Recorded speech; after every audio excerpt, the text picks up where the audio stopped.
Today, AOC claims abortion is an economic issue now. Newsom attempts to turn California into a transgender and abortion sanctuary. And a Canadian actress has some serious vaccine Stockholm syndrome. But the last part is only for our Blaze subscribers because, you know, the YouTube overlords and all. But we've got all of that and more coming up. And it all starts right now.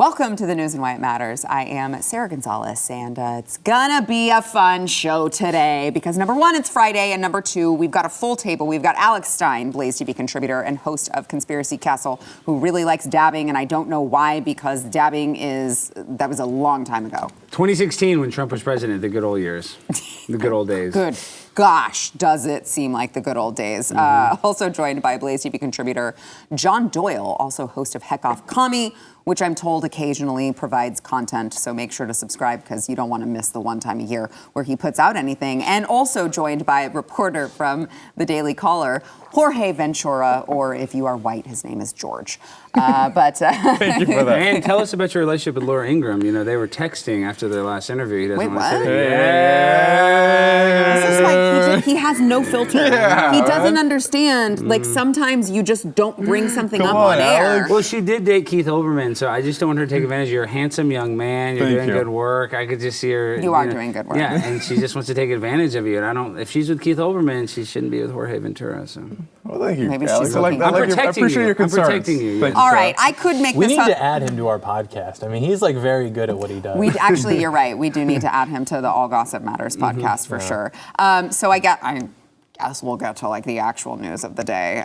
During a House hearing yesterday, Representative Alexandria Ocasio-Cortez, also known as Alex Stein's girlfriend, claimed that abortion is an economic issue because if women are not allowed to have an abortion, parents are effectively conscripted to like work and stuff against their will. Watch. I think it's important to state that that abortion is an economic issue. Forcing poor and working class people to give birth against their will, against their consent, against their ability to provide for themselves or a child is a profound economic issue. And it's certainly a way to keep a workforce basically conscripted to large-scale employers and to employers to work more against their will, to take second and third jobs against their desire and their own autonomy. Why are her glasses 3 times bigger than her head? I'm unclear. But she also I'm sorry, could you go back to that? I know Alex likes those glasses. Yeah, that's fashion. What are you talking about? The tortoise shell? The crazy eyes. That was I know, wow, it magnifies them a little bit. Those eyes are mesmerizing. No, you don't want those eyes magnified at all. They're already way too big. I don't know. And crazy. Okay, but I do want to say she also, within this, whatever she was doing, decided to randomly disclose that she has an IUD. It was very, very weird. She said, for example, since Republicans are forcing this conversation in uncomfortable ways, then I will meet them to it. I have an IUD. I've had one for years. I'm very familiar with the interuterary device, or however you say. Yeah, I'm very familiar. I'm very happy that you got it. It makes our sex life very spicy and great. So thank you for doing that for us. Did I mention it's a Friday show? Yeah. John, come on. You pivot to me to say something like calm things John down. is the voice No, of I reason mean, now. abortion is an economic issue. I mean, I understand what she's saying, but it's also just like not true. Abortion is much more a moral issue than it is an economic issue, because even if you look at the people to whom she's referring, if you look at how they actually spend their money, it's like really impossible to actually be poor in this country unless you have kids. Like unless you have people who you are responsible for and they are like need that income. If you're like a single person, if you are poor in this country, it just means that like you can't update your iPhone or you can't get like a new car. Like if you look at like even the consumer spending, like these people are so much more likely to spend money on, high status clothing, costume jewelry, things that they can't afford. So this idea that people like, oh, they can't have kids because they already don't have money, that's not really the case. And that doesn't really justify the taking of a human life. So it's just like the Democrat Party trying to elevate this issue to the front of everything because they're like demonic. Jorge. This issue, corporations have, they're really smart in the way, like it started around 2020 with Black Lives Matter, where like Amazon figured out, they say, hey, if you just open up the app and it says Black Lives Matter on Amazon, that's enough to win kind of the support of the so-called working class or the young people. So Amazon figured out, they say, hey, if we just put Black Lives Matter on our app, we actually don't have to pay our black employees a living wage or offer them health care. And the same thing kind of in this situation, right, where corporations are saying, hey, we care about employees. If you live in Alabama, we'll fly you all the way to California to get your abortion.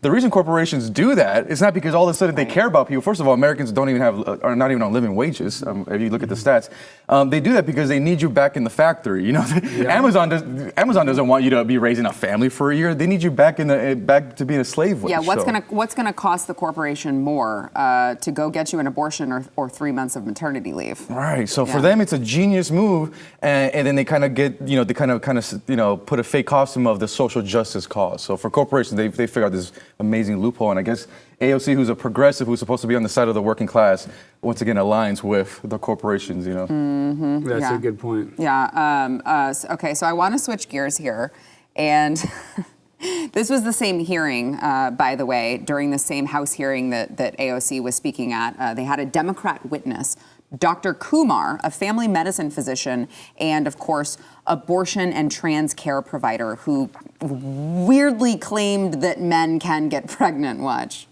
And let's just keep it real simple. Just 2 yes or no questions. And this is for Dr. Kumar. Dr. Kumar, can biological men become pregnant and give birth? So men can have pregnancies, especially trans men. That wasn't the question. Is the thing that wasn't. That wasn't the question. Doctor. Does doctor mean anything? When you have doctor in front of your name, does it mean anything to you, Alex? No, and the medical industrial complex has been corrupted by these doctors that are more about social progressive issues than actual reality, because he asked the question very clearly, can a biological male with testes have a baby?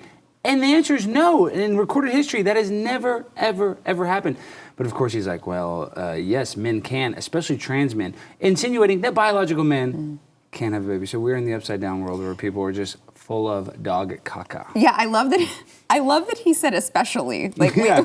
Well, to give the justification that both can. But it's like, no, I mean, if that's where you're going, you would say exclusively, not especially. Like, I mean, sometimes it happens with the regular men, but it's especially in trans men, John. Yeah, I think it was a mistake to even use like biological as a modifier, because it implies the existence of like non-biological men. So it almost even entertains that like, okay, well, sure, of course you can be trans, but biological men, they can't get pregnant. It's like, there's no such thing as a biological man. I mean, there are men and there are women, and nobody, by the way, actually believes that that's not the case. Like, there are people, these activists or whatever, they don't actually believe what they're saying. It's quite literally like the equivalent, it's virtue signaling of when a whole city will shut down and let a kid who's got like leukemia pretend to be Batman, and everyone's like, okay, well, of course he's Batman. Come on, like, look, if you don't say he's Batman, he's gonna have a really hard time. And it's literally the same thing. I mean, these people are in despair, they're highly anxious, they're highly depressed, and people think that the solution to that is to entertain their delusion and pretend that like that's the problem. Everyone else not entertaining it instead of like whatever imbalance is going on inside of them. Jorge. And this continues to show how like the leaders continue to be out of touch. Like regular people, first of all, don't even like talk like this, working class folks.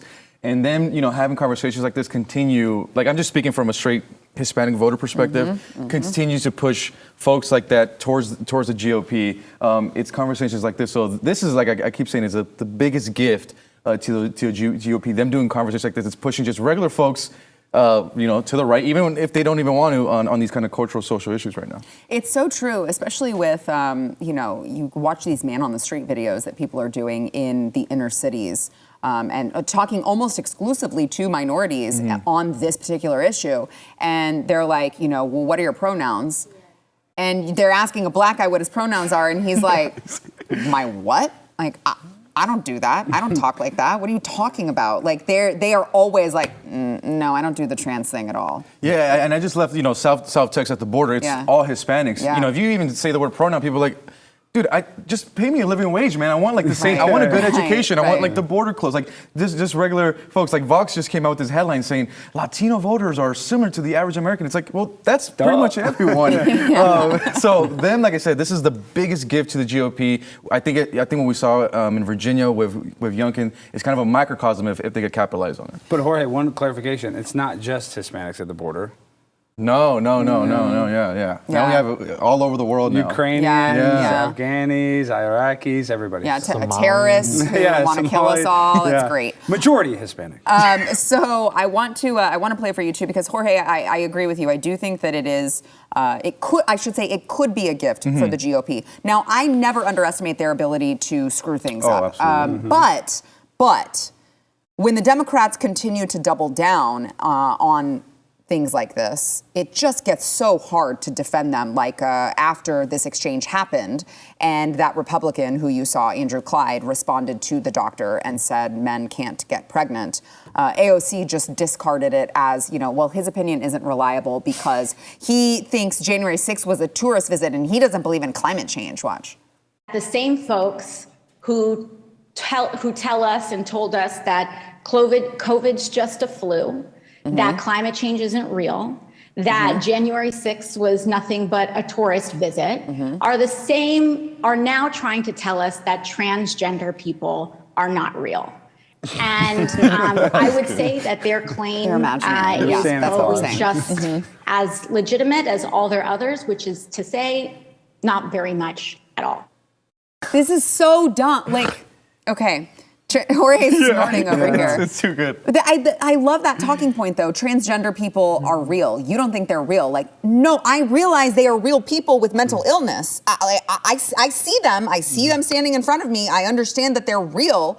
I just don't think that enabling someone with a mental illness is the right call. I don't know. I mean, maybe you could also refer to all of the suicide rates not changing when you refer to them as their, pronouns that they've asked for. But just discarding someone who says a basic biological fact, and to Jorge's point, the rest of America is like, dudes can't get pregnant. And AOC's like, oh, no, you don't believe in climate change, and you don't believe, January. Oh, by the way, who's called January 6th a tourist visit? I have said that a lot. Maggie Granny actually said that a lot, quite a bit. Yes. Now, did people do things that they shouldn't have? Yes. But a lot of people didn't do anything. Some people did some things. Isn't that Yeah, exactly. All right, let's do one more for you here. Here is Reverend James Harden. What? This is an Alex Stein-centric episode. You have my girlfriend and my father on the same episode. It's true. It's true. Alex's father, Tucker Carlson, here. So Reverend James Harden, the CEO of a pro-life pregnancy center that was firebombed by abortion activists, told Tucker Carlson that he gave the FBI security footage of the act, and they took it, but still somehow have made no arrests. He confirmed the FBI is refusing to return the tape because it could, quote, inspire right-wing terrorism, but I guess left-wing terrorism is totally okay and no one gets arrested. Watch. Jane's Revenge is the abortion terrorist group, the pro-abortion terrorist group that's taking responsibility for these attacks, and they're getting a pass. And I'd say, look, Jane's Revenge is the Democratic Party's new KKK, and the new cross in the front yard is burning down pregnancy centers. But instead of denigrating the personhood of black people, they're denigrating the personhood of preborn boys and girls and anybody that seeks to stand up for them. Well, you can't allow fire bombings in your country, period. I mean, Congress has shut the FBI down over and really quick, were you really told that you could not have your own surveillance tapes back because those tapes of a firebombing of your property might inspire right-wing terrorism? I mean, it doesn't seem real. Yes. Oh, yes, we're in the process of suing. I mean, there's active litigation happening right now.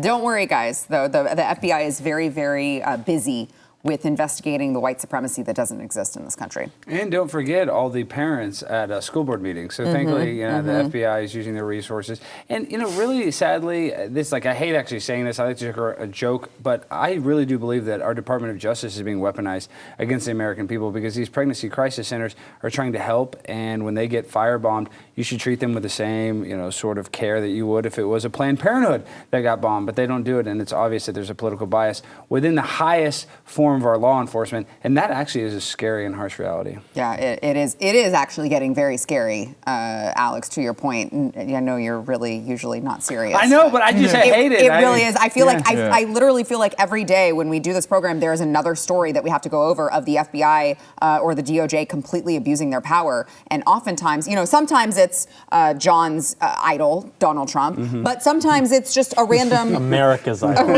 a random person who happens to think conservatively and has the FBI show up at their doorstep. Yeah, I think we covered that last week. There was the instance of the guy who just shoved somebody who was saying profanity to his son, and then he had his house raided by like dozens of FBI people in 6 or 7 in the morning just to humiliate him. And so we're now living in that same type of regime that you've seen throughout the 20th century, where communists take power and they subjectively persecute their political opposition, whether it's at the highest level with the guy who's literally leading the opposition party, which is the GOP, which is an incompetent opposition party, but one nonetheless, or even at the micro level, where you've got a guy who just happens to go and try to beg people not to go murder their children. And because they have the smallest little instance of a case, which by the way was thrown out by the one court, and then Merrick Garland's DOJ picked it up, if I remember correctly, they then use that as their green light to just go ahead and do it. So yeah, it's disgusting, but it's the reality of our situation. One has to wonder, what is even the true purpose of the FBI at this point? I mean, they never stop any mass shootings. They don't solve any crimes. I mean, even just speaking of Uvalde, the shooter could go online and post on Facebook, hey, I'm going to the school. They didn't stop that, but if we post something about an election or a vaccine, I mean, we're censored. So for me, it's what's the point of the FBI? And this is kind of one of the unique perspectives where we actually could get the left and the right to unite, maybe, hopefully, on this one issue. And then seeing what's going on with the FBI and everything, it's kind of similar to what Venezuela does with their political opponents, kind of using that kind of law enforcement as well. But at this point, I mean, what true purpose does the FBI even serve? They don't stop anything. They don't stop any mass shootings. I'm guarantee you we'll probably have another one before this year ends. Well, why would they stop a mass shooting when it helps serve their political narrative that they're trying to, put forth? It's why would Apple stop the production of iPhones? They're making them in the first place. Right, Okay, guys, How can they argue? Tinfoil hats. It's conspiracy time, guys. You're rubbing off on us too much. All right, we've got more to come. First, we want to thank our sponsor, Omega XL. So if you've reached the age where you just hurt all the time, maybe you get out of bed and you're sore, maybe you've got arthritis, I don't know, but Omega XL is going to help you. It works because of the science behind it. So unlike other painkillers that, it's going to mask the pain, or you got a topical cream and you rub it on and it feels really good for about 10 minutes and then it goes away, Omega XL is going to get to that root cause, and it attacks the inflammation at the source of your pain. They can rejuvenate your joints and muscles so that you can move like you were young. And look, if you are living in pain, it will change your whole life to get out of pain. You can go to omegaxl.com/news. If you order a bottle now, you will get a second bottle for free over at omegaxl.com/news. Earlier this week, YouTube removed Georgia Maloney's viral 2019 speech. If you recall, if you watch this program every day, you recall we covered this speech a few days ago. This is the incoming conservative Italian prime minister, and it was just a really, really inspiring speech about, she said, why is the family an enemy? Why is the family so frightening? Because it's our identity. It's everything that defines us. And all of that is now an enemy for those who would like us to no longer have an identity and to be simply perfect consumer slaves. So YouTube removed video of the speech and added a note that the footage has been removed. Of course, it's always like, oh, you just violated YouTube's community guidelines. Now, no other information was offered about which community guideline had been violated in the video. And then after YouTube received a bunch of backlash, they did reinstate the video. He said, one of the spokespeople said, upon careful review, we determined this video is not violative of our community guidelines and have reinstated it. Really interesting, because if you guys, I assume, all watched that speech, the clip that was being shared. I don't know what could have possibly violated the community guidelines, except that they write these terms in such a way that they can just basically use it to pull the rug out from under you whenever they feel like it, because you have an opinion that they don't like. Yeah, my favorite viral clip of Giorgia Meloni that's going around, where they have every single broadcaster in all these different countries calling her the farthest right politician since Mussolini. Like, yeah. but they all say it. It's all a script. And, listen, I'm a Sopranos expert, and I know you never mess with an Italian or you end up in a gutter in New Jersey. So I wouldn't mess with Georgia. Yeah, you're swimming with the fishes. So I wouldn't mess with Giorgia Meloni. John? Yeah, I'm a big fan, but it's interesting because her rhetoric is so normal. Like, what she's talking about is just like normal. I mean, if you presented that and did one of those like man on the street and just said that speech was from Barack Obama, everyone would agree with that. Or if you said it was from Trump, everyone would agree with that. But it's only because it's framed as like, oh, this is like fascist or whatever, that people have a problem with it. And I mean, quite honestly, every time throughout history that communists and fascists have ever butted heads, you can't actually refute fascist arguments. And so what they have to do is like censor them, because when you're talking about whether we're going to have fascism or communism, everyone's always like, okay, yeah, we definitely don't want that. And so the communists always just have to terrorize normal people, censor normal people, because then when the fascists, who they literally define, by the way, is just opposition to communism. I mean, that's literally like the definition of it. So whenever you have that, they have to just like censor and, say that this is the worst thing ever, but it's actually just like normal people who are mad at communists. It is really funny. I actually thought of you, John, when I was reading about this story, because there were so many people who, were just, oh, she's a Christian fascist. Oh, oh no, she's a nationalist, and all of these things that it's like, guys, if you think that what she said in this speech is somehow, Christian fascism or whatever, I guess count me in.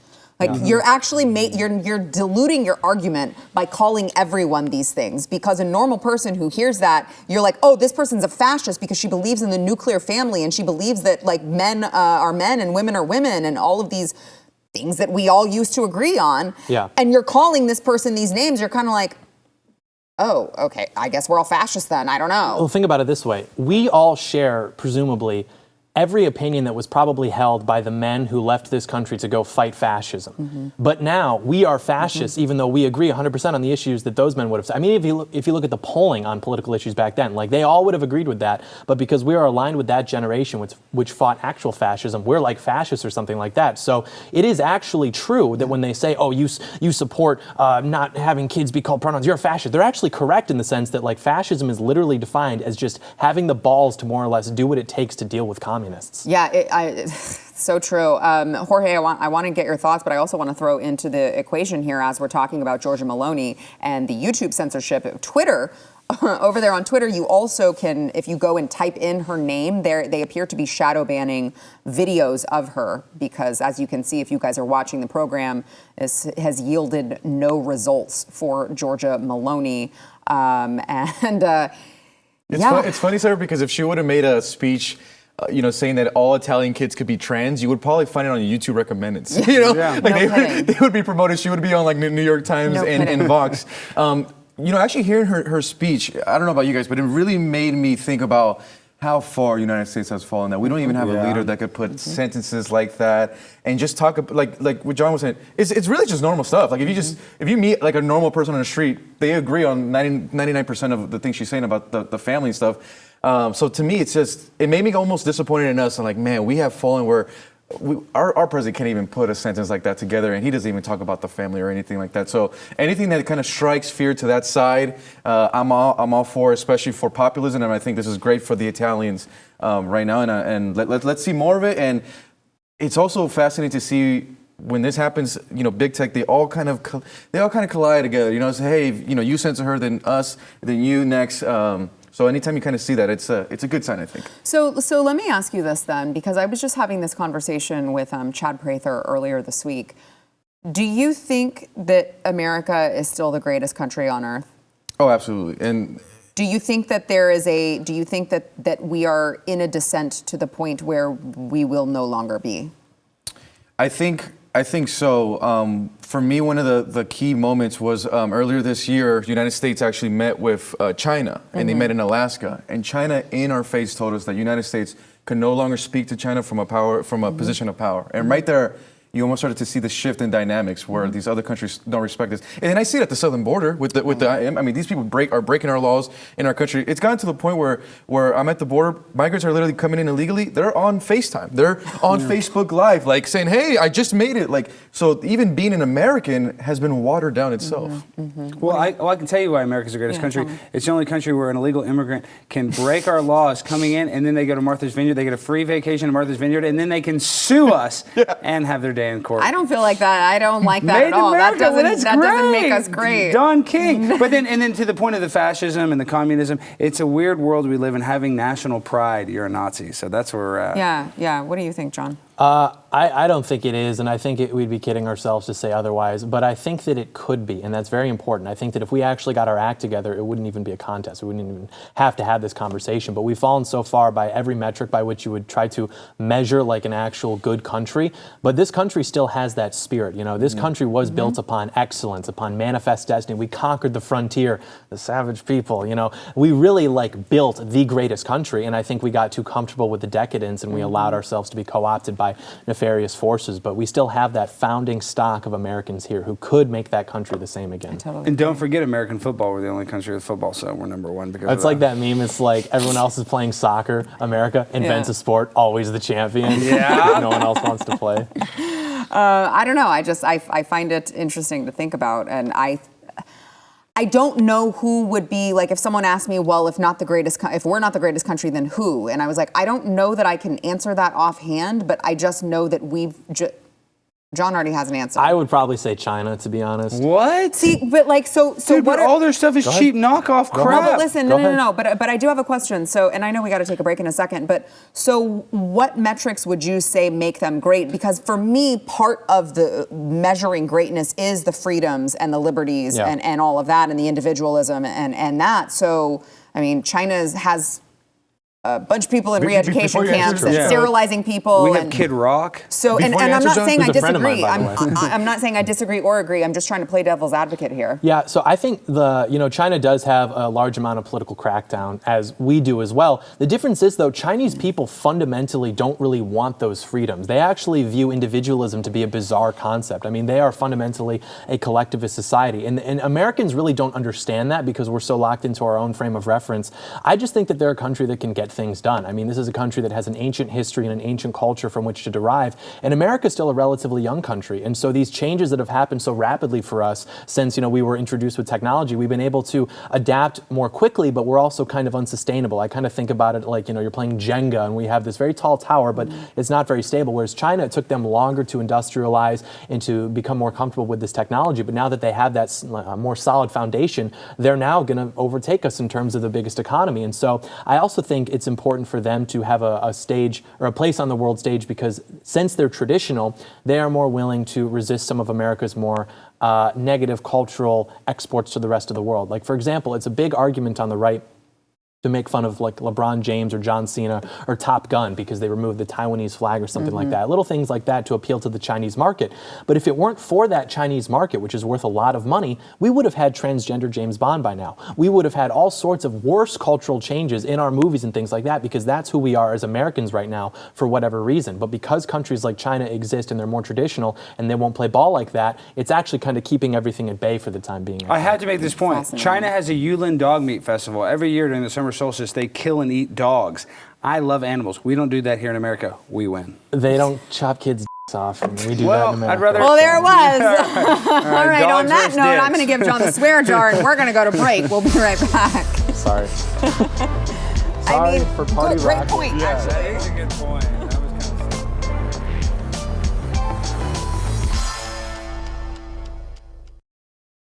Yesterday, Governor Gavin Newsom signed a law that will designate the state as a sanctuary for children and teens seeking medicalized gender transitions. Yay! The bill allows families or individual minors who travel to California for the purpose of transgender procedures to be safe from out-of-state authorities acting on subpoenas, warrants, and child custody issues if the minor was brought into California for sex change operations. Because who are we? I mean, gosh, that those mean other states who want to prosecute child abuse and parents who go and willingly want to cut off their child's genitals or their child's perfectly good breasts. I mean, that would be too rude to try to, I don't know, give them the death penalty, which is what I suggest. But the bill would, what I want to know is how much money they're going to spend on this, because California, I don't know if you guys have noticed, is a real and the idea that they're going to be constantly trying to, it's not just this, it's the pro-abortion bills, because as we know, California is an abortion sanctuary as well. How much money are they spending on this? How much money are they spending for people to come there for a certain amount of time and then, I don't know, I guess leave, maybe stay? I'm not really sure. But it's a really, really weird flex. And I want to bring this into the last segment. We were talking about all of this craziness going on and other countries who are recognizing that, hey, this is something that we don't want to be a part of. Vladimir Putin just gave a speech, and it's very fascinating because he's saying these things that you're like, true. I don't disagree with him on this. He said, do we want our children to be offered operations on sex changes? We are witnessing sheer Satanism in the West. He also referred to, do you want to be parent one and parent two? Or would you rather be mother and father? I mean, he is saying these things that it's like, again, like I'm not defending the guy's every single action that he's ever taken, but it's like, He's correct. He's correct. And at least he can see what is happening to the West and why it is so dangerous, while we're over here, Gavin Newsom's over here like, I think that I'm going to make my state into a pro-trial transition state. Like, it's really embarrassing. Yeah, and the parental consent thing, to do that without parental consent. I remember as a young kid, the kids like to spend the night at my house because my dad let us rent our movies. Like, that was like that was the parental consent issue then. The parents didn't consent to that. Now, parents, without their consent, their kids are like literally, reassigning their gender. So we've really, the slope has been very slippery, and we've slid all the way down. Truly. Yeah, it's like Iran. They call us the great Satan. And it's true. I mean, America is the medium by which Satan enters the world. I mean, all of our cultural exports are no longer cars. It's like Trump said in 2015. When's the last time you saw a Chevrolet in Tokyo? We export to the rest of the world feminism, gluttony, anal sex, and generally just like perversion. Well, the anal's good, but... And thank you, Alex. And that's why, people like Putin, people like Xi Jinping, they want nothing to do with that. And it doesn't bring me joy to say that, by the way. I am an American nationalist, but the problem is that no institution in this country, except maybe parts of law enforcement, is actually reflecting the interests of the American people. Every other institution has become co-opted and ultimately hostile towards that group of people. And so it's difficult for me. Like, if Joe Biden called me to go to war against those countries, I'm not doing it. Sorry, I'm just not. But if Donald Trump or Texas seceded, I'd be there because I believe in Texas. I believe in Donald Trump, but I don't believe in Commander-in-Chief Joe Biden. So it is a very difficult position for Americans to be in. Yeah, I mean, what does it say about America that you're like, that's weird because I find myself agreeing with this crazy psychopath who is admittedly a really bad guy, and yet it's like, he's kind of nailed it.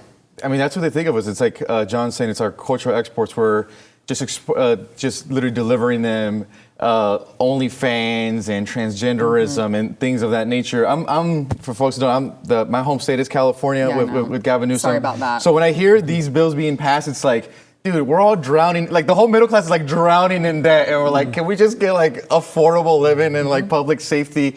The average cost of a home right now in California, the average cost of a home in California is $800,000. We had the past 2 years, over 200,000 working class people have left the state, to the point where we actually lost a political seat. The thing that's continue to be fascinating is that Gavin Newsom, by passing these bills, he's only actually just appealing white progressives that live in San Francisco and Sacramento. So working class black and brown people throughout the state, we can't even relate to this issue at all. So once again, it's him appeasing this minority crowd, and I keep saying it, watch the way Gavin Newsom's moving. He's getting ready for 2024. He's getting all the right steps. He was just in Texas at the Texas Tribune Festival talking about Abbott and DeSantis. So he's making all the kind of chess plays for that political run in 2024. But all of my people in my state were drowning in debt. The middle class is being destroyed. I mean, come on, we can't even get anything on that. Jorge is right. I remember I brought this up a while ago on this program, and I was contested, but it's true. Newsom is the best candidate that they have. And I mean, he's a clown, but the whole party they have no bench. But he's got the charisma. He appeals to, the affluent white liberal females, those types. And what was the other point I was going to make? I was distracted by Jorge. He's a very handsome young man, as we discussed in the beginning of the segment. Well, he appeals to the righties. They like Kimberly Guilfoyle. if we, and the GOP is so stupid because all of the issues that like we can't really win these other groups on, you know, things like, economics, all this nerdy stuff.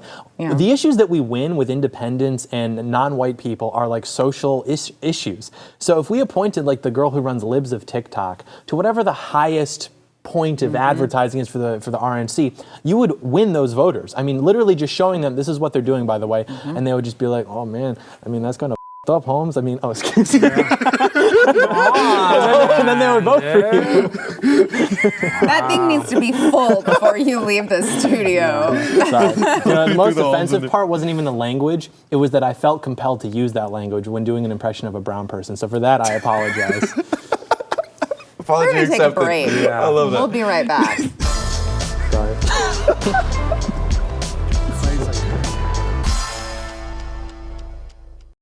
Hey, if you are watching on YouTube, you're going to want to head over to BlazeTV right about now because in this block, we're talking about the COVID vaccine and its side effects, you know, the ones that mainstream media won't actually admit exist. And it's not safe. It's not safe for you to hear this on YouTube. Your YouTube overlords have determined. So head on over to BlazeTV now.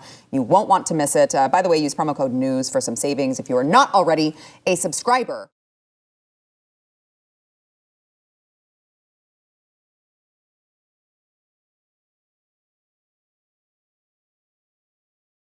Vice recently made a documentary about sex offenders being reintegrated into society. And let me just tell you, it took quite an unexpected turn. Watch. Like, we all out here in this world, and we all got to make it happen, and ain't nothing stopping me. So, like, I'm very hopeful and confident. Oh, good. Great. After this interview, Ashif sent a picture of his penis to our producer. It's too good. It's too good, so bro. good. Wait, you mean sex offenders aren't able to be rehabilitated? Oh, no. Imagine my shock that he didn't learn his lesson. Wow. To his point, though, that Vice journalist probably wanted that picture. But you know, this really had... He's joking. Yeah, it's a joke, but this had MAP vibes. You know, minor attracted persons. You know, it's like, come on, these people are sex offenders. They're the scum of the earth. I don't even believe in the death penalty except for these type of people. So if you're making content, trying to humanize them and, you know, help them out, next, delete, control, delete, that whole I bit. agree. If you violate others, you should just get the death penalty, John. I completely agree, you know, and that is in itself a liberal idea, like rehabilitation. It's like the perfectibility of the individual. It's like some people are just bad, just kill them, who cares? For the season, fall time, watch Halloween, the original 1978. That movie has right-wing themes because the whole movie there's this serial killer and everyone's like, oh, he's a product of a broken home, mama. And then you got Dr. Loomis who was like, no, he's just evil, you just gotta kill him. Like, it's literally true. Yeah, 15 seconds. Take us home, Jorge. Vice News sucks, Sarah. That's simple as it gets. Yeah. Succinct, simple, yet says so much. Gentlemen, thank you for being here. We'll see y'all Monday.